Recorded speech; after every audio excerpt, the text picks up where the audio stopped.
Really freaking tired of this man-made global warming disaster bullshit. It's really tiring. Oh well, let's get on with this.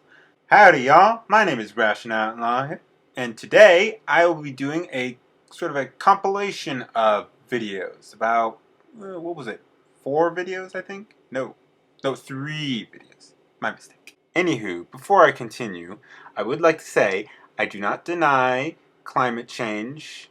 I do not deny that the earth is warming, and I do not deny that man has an effect on the environment and climate change. However, the one thing I do deny is how much it affects. I do not believe it is a catastrophic warming, and I do not believe man has a drastic effect on the Earth's climate. Okay, now that we have that out of the way, let's get on with the video.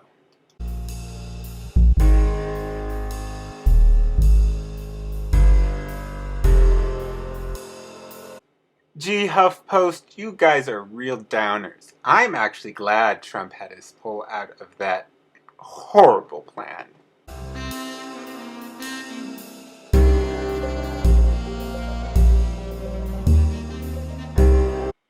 Even if all carbon dioxide emissions in the United States were effectively eliminated, there would be less than 0.2 of a degree Celsius reduction in global temperatures. This is according to an article I found by the Heritage Foundation. Also, the article mentions that the entire industrialized world could cut carbon emissions down to 0, and the climate impact would still be less than 0.4 of a degree Celsius in terms of averaged warming by the year 2100. What this means is that we would be getting negligible benefits for something that would cost us trillions of dollars.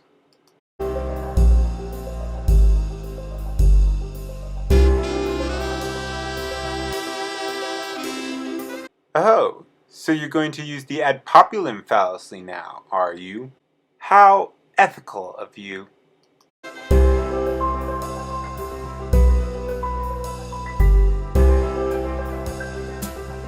And now you're using the appeal to authority fallacy.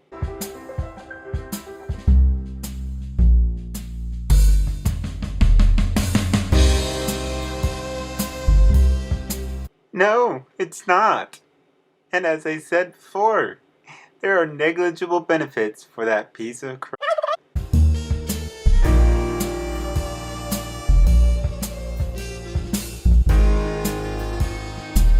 I don't give a shit what you think, Justin Trudeau.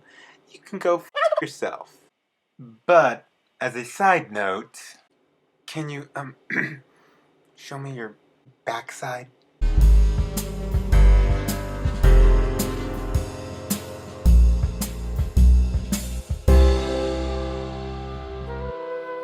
And now you're trying to use the appeal to emotion and appeal to authority fallacy together. Don't worry. My environmental policy will take care of the penguins. Oh, hooray. Now we're on the second video. The Pittsburgh Penguins. A tremendous hockey team. The bird penguins can get incredible jobs as coal miners. But all the scientific studies indicate that that's who cares? Okay, first, assuming that you are talking about the Paris Climate Accord, no, it wouldn't do. Second, if you were talking about climate change in general, no, there's conflicting evidence there. Quite frankly, there's a lot of conflicting evidence to say against that the Earth is warming because of man. According to this article here, the pre-industrial CO2 level was not significantly lower than the current levels. Neither they nor the present readings are highly relatively to the geological record, and the entire output of the computer climate models begins with the assumption that the pre-industrial levels were measurably lower. Elimination of assumption further undermines the claim that the warming in the industrial era period was due to human addition of CO2 to the atmosphere. About science, that's for nerds. I'm fighting for the forgotten man. He doesn't read studies. He's the man who forgot to read. First off, you, says the party that believes in the wage gap and believes that there's more than two genders. Oh, and by the way, people on the right do read studies. Now let's get on with the third video. What up YouTube, it's Political Monkey, and today I'm here to make a video for World Environment Day. Without further ado guys, here it is, beating the dead horse, the red pill on climate change. One specific area where the conservatives are more politically correct. See, we often look at the left as being politically correct, but the right can also be observed as being politically correct. In conservative circles, it's a dirty thing to say that climate change is happening, that we are the cause of it, and that we should do something about it. Well, it's not just being politically correct, it's also being grammatically correct, because they're not denying global warming or climate change, they're denying the catastrophic man-made global warming. Anyone who denies global warming or climate change, yes, they are then a climate change denier, but doesn't work that way with people who deny a catastrophic global warming or a catastrophic man-made global warming. And this strikes me as odd because the conservatives are usually you reap what you sow type of people. Calling someone a climate change denier in conservative circles is a dirty thing. It's something that is not politically correct, and for many reasons. Like the fact that they don't deny climate change, but just deny the catastrophic man-made climate change. You see, the left's and the right's political correctness is a bit different usually. For the left, it's, well, calling illegal immigrants undocumented immigrants, while for the right, it's not calling someone a climate change denier when they really just deny catastrophic man-made climate change. But for now, we will just stick to the facts. The fact that we are skyrocketing to 400 parts per million is really concerning, and this is something that is measurable. Like if I just took a vacuum-sealed beaker and filled it with atmospheric air and submitted it to a lab, they could get out that it's about 400 parts per million. And it varies from location to location, but for the recent years, it has gone to levels that we've never seen before. Levels that haven't happened for over 400,000 years. Actually, no, that's false. According to this article, since 1999, multiple technical, peer-reviewed articles have been available that demonstrate exactly the opposite conclusion. CO2 changes lagged temperature changes as temperature increased or decreased. Temperature changed, and then several hundred years later, CO2 levels changed. Since a cause does not follow an effect, this indicates that CO2 is not a primary driver of climate change. There are other factors that can contribute to the warming of the Earth. For example, solar activity, the elliptical orbit around the Sun, and the tilt of the Earth. These factors do change, so it's not just CO2 emissions. It's come to the point where if you don't believe in climate change, it's because you don't want to believe in it.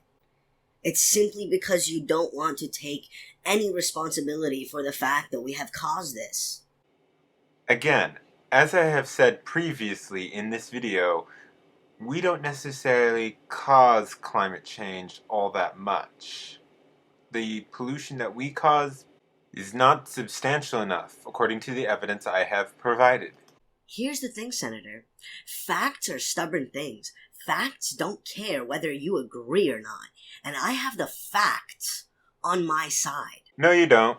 So I don't know where your facts are coming from. Maybe ExxonMobil, maybe some company that wants to give us some propaganda about, all this clean coal. These companies will pay anyone to deny the fact that climate change is happening in order to make it seem like there is no problem. I agree with Political Monkey that there are companies that probably do this. However, there are nonprofit organizations who do their own studies and find that there is evidence against this narrative that man is the major cause of climate change. And if you didn't know already, there isn't a consensus with scientists on climate change. They have disagreements on it.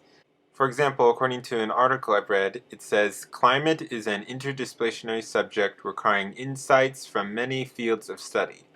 Very few scholars have mastery of more than one or two of these disciplines. And another reason why scientists disagree is fundamental uncertainties arise from insufficient observational evidence, disagreements over how to interpret data, and how to set the parameters of models. So you see, it's not as clear as the media portrays it as. It's much more complicated than that. There's many factors that go into climate change, and scientists have different ways of looking at the data. Heck, we can't even predict the weather all that well in just a week of time. If we can't even do that, how can we even predict what the temperature of the Earth is going to be at 100 years from now? Or say whether or not man is the major cause in climate change? And scientists have been wrong in the past. For example, in the 70s, they thought we were going to have global cooling. They also, at one time, thought we were going to have acid rain that would kill all our crops. Now, I know just because scientists have been wrong in the past doesn't mean they are wrong now. But what I'm trying to get at is climate change is more complicated than most people think. Well, that's it for today. This video turned out to be longer than I thought it would be. If you liked this video, please give it a like, subscribe, share it, and I will have all the information down below. And I'll see y'all later.